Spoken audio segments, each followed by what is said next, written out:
بسم الله الرحمن الرحيم. وهسه انتقلنا إلى المرحلة الثانية مثل ما يقولون، وهي تربية الحلال مثل ما يعبرونها هنا. روح هناك بابا. هسه هاي جبت لي انها نعجة وعدها 2 ما شاء الله، اللهم صل على محمد وآل محمد. ووصيت احدهم، انا احد اقاربي وصيته، قلت له بعد جيب لي 2، جيب لي 2 من هذن الزغار، يعني قيمة 150 125 150 175 حتى اربيهن ويا هذني. ما طول ما شاء الله دا تشوفون ايش قد اكو طعام لهذا الحيوانات، حشائش موجود وثيل وكلها، يعني حشيش وحلفة وكل هذين الشغلات. هاي عندي نعجة مالتي، هاي هم الزغيرة. تعي نعجة، هاي جمونة زين. ها وين رايحة وياهين؟ وين رايحة وياهين؟ تروحين؟ شنو هذني بيها؟ يلا روح لعبي وياهن، روحي لعبين وياهين. وقعد جمونة وقعد. فحسب ما عرفنا بأنه هذين 2 ما شاء الله، يقولون واحد ذكر واحد أنثى. وهاي النعجة ما شاء الله، بس اللي جبناه من عده حقيقة المكان خطية، ما موجود لا أكل ولا شرب، يعني شبه ميتات من الجوع. صافينا عليهن وجبناهن وراح إن شاء الله تعالى. هذا ما طول الخير وفير موجود. قالوا لي هذه إذا عندك حشيش وعندك يعني طعام لهن، راح ما شاء الله بس خلال يعني شهر شوف شلون راح ينصحن ويكبرن.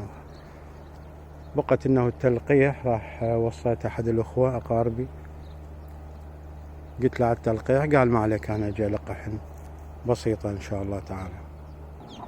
بالنسبة للدجاج، مثل ما اكو تسجيلات سابقة، وصلنا تسجيلات عندي، يعني وصل الدجاج وصل عندي بال60 بال70 دجاجة، بس للأسف الشديد انه المرض اكلهن. يعني باليوم اني احرق ما بين 2 أو 3 أو 4، خاصة هذا المكان اللي موبوء صار، مع انه انا نظفه.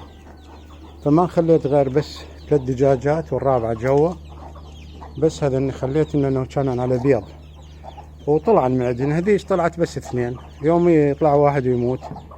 هاي طلعت تقريبا 10، بقن بس 6. هاي ما شاء الله صلاة على محمد وعلى محمد، لا بأس بيهن. بس اللي دا لاحظه انه هم شوية همة هذن كم وحدة عوشة. شنو القصة؟ رجع المرض المكان، ما ادري ايش سويت، يعني شو اسوي اني بعد ما ادري. هذن اذا ظلن على هالحالة هم راح ينتهن ويخلصن يموتن. شو اسوي ما ادري، بعد احتاريت وين اوديهن ما ادري. يلا خير ان شاء الله. هسه ان شاء الله تعالى نشوف شلون. اما اوديهن لغير مكان، يعني اطلعهن لغير مكان، لان هاي شوف هسه هاي ابو رقيبه مدو ام رقيبه، هذا همتين شوف شلون معوش هذاك.